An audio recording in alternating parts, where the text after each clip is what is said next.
Greetings, members, one and all of the Salivation Nation. Fix your gaze on this silver coin. Take a long, deep, hard look at something that is ever so familiar for those who have been stacking for any appreciable amount of time. What causes these milk spots, and how did they get there in the first place? We're going to explore.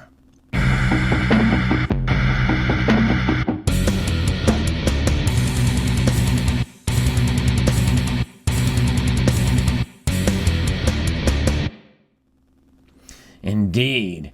For those of you who have been collecting precious metals for any appreciable amount of time, more than likely you would have come across coins that contain these milk spots.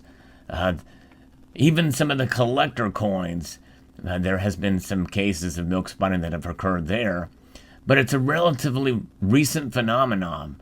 By recent, I'm talking about in the modern age of silver production. And a lot of it can be blamed on technology. And could the solution for it also be technology? We'll talk about that in this video that has been inspired by Frank Chase. Let's bring in another example of milk spotting as we talk about and discuss the definition of what they are and how milk spots got on these coins.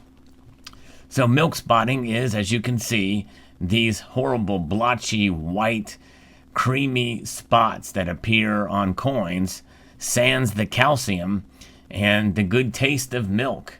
It certainly is a milk-spotted coin essentially ruins any numismatic value for it.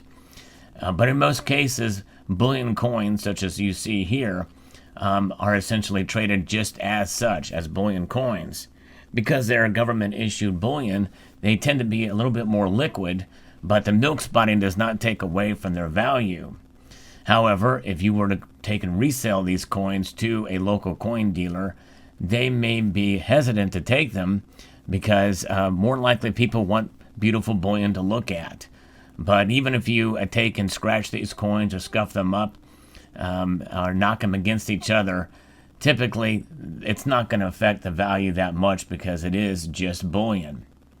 So milk spotting is something that occurs on silver coins and rounds and even bars sometimes that occurs during the washing of the planchets. That's right, the blanks that are produced at first go through a process of applying a detergent. And that detergent is applied to the planchets and then they are rinsed. And it is during that rinsing process that begins the formation of these spots. So the detergent is applied and then the planchets are rinsed. But sometimes in that rinsing process, they don't get all of the detergent off of the planchets. And it may have been that some of the detergent had dried on there before the rinsing process could be complete. So what happens is the leftover detergent is essentially baked in during the annealing process. The annealing process is when the planchets are heated up to a certain level so that the metal is softened during that process before the planchets are struck. Now, somewhere in between that time, there is an upsetting process that basically raises the rims so that the metal can flow more efficiently and effectively around the pieces. But that really is kind of a separate process and is not applicable to the annealing process or which step it takes place, because by that time, more than likely, they have already been annealed and ready for striking. The striking process is the final step, obviously, and the milk spots may not be apparent at the time of striking. Perhaps you may see some small evidence of it, but essentially they really don't know if a coin is going to milk spot or not because the process is not so apparent, or the spots are not so apparent at the time of striking. What causes the milk spots to form is essentially the being exposed to the elements of the air around you. and the air. Also, some people say, well, it could be certain non-PVC plastics as well too. But those PVC plastics, they typically cause hazing that can occur. It's a chemical process, not milk spots. However, there has been some theories have gone around that depending on what kind of air it's in contact with, what kind of packaging, or how they are stored, they could enhance the milk spotting process. However, there's another argument against that, because whenever you take a one of these coins and set it in for grading, it very well could have no milk spots on it, and then since the coin itself is not in contact with any material, that's right, the plastic in the encapsulation process does not actually touch the surface of the coin, but they are sealed, and the air is kind of purified around them, and they can still form there. And I've seen plenty of examples where the graded coins have milk spotted. It's just something that happens over the course of time, and it shows evidence of where the detergent was that was essentially baked into the coin. Now that's another very, very important point. The detergent, and that's what you're seeing there, is literally baked into the coin. That baking process essentially makes it so that it is a part of the metal itself. It's in the metal, or on just under the surface, or kind of like a very small, well, think of it as a birthmark in a sense. It's a part of your skin. It's a part of the metal of the coin, which leads us to the question, can they be removed? And the short answer is no, they cannot be removed while preserving the surface feature of the coin itself. In other words, whenever you take an abrasive material to try to remove the milk spot, in so doing, you're going to be removing some of the silver. In other words, scratching it. Now, there are some people who say, well, there's been rumors that you can take a baking soda, soak it in baking soda, and that could remove them.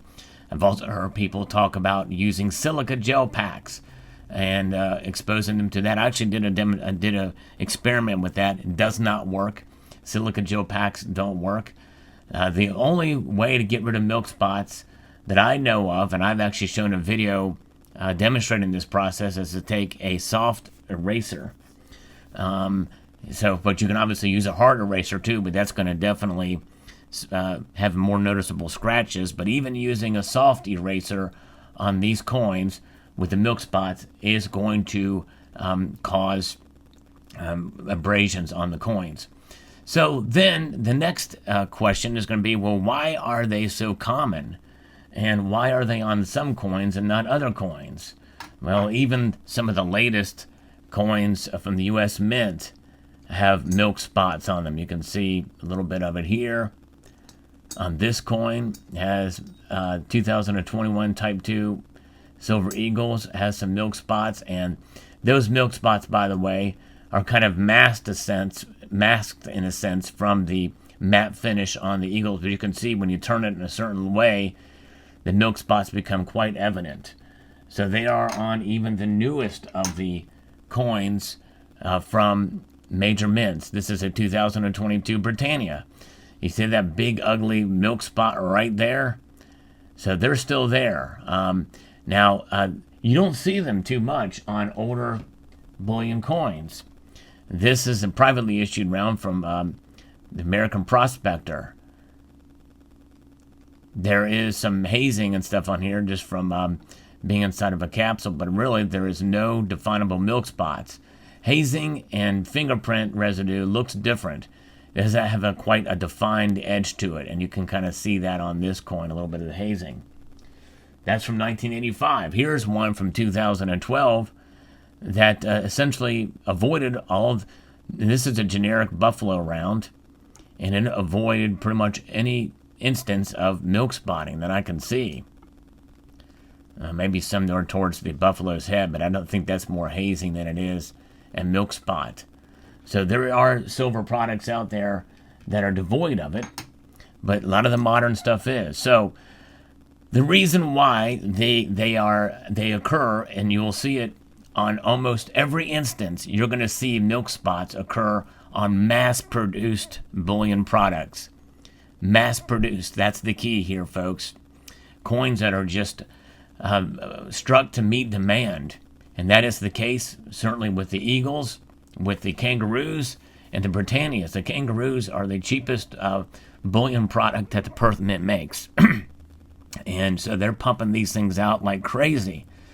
So they don't have, I guess, they don't take the time and resources to fully rinse off the detergent on the blanks, on the planchets.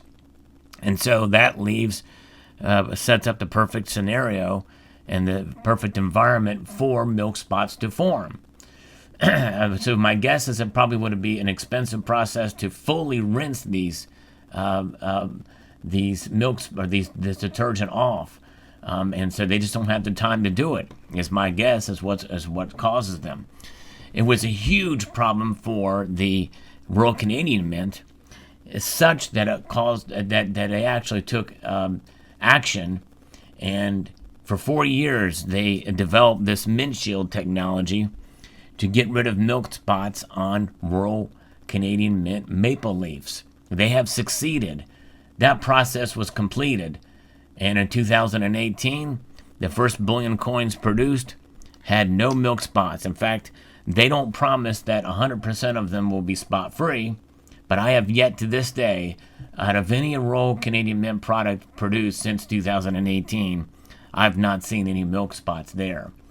This is a technology called Mint Shield. It's a proprietary technology that apparently they're not sharing with other mints, or other mints are choosing not to implement them. But nonetheless, I believe that in time, hopefully, more and more mints will develop their own processes to be able to remove these milk spots. But again, there's no real way to remove them without damaging the coins. I've just not seen any, and I've researched, I've looked all over, and I've not found any way, effective way to remove these milk spots. So that is, I hope, a thorough explanation as to what milk spots are and why they can't be removed. I hope you found this video useful. Let me know what your thoughts are in the comment section below. Would like to extend a multitude of gratitude to you all for taking the time to watch, and to encourage you to please rate, share, comment, and subscribe.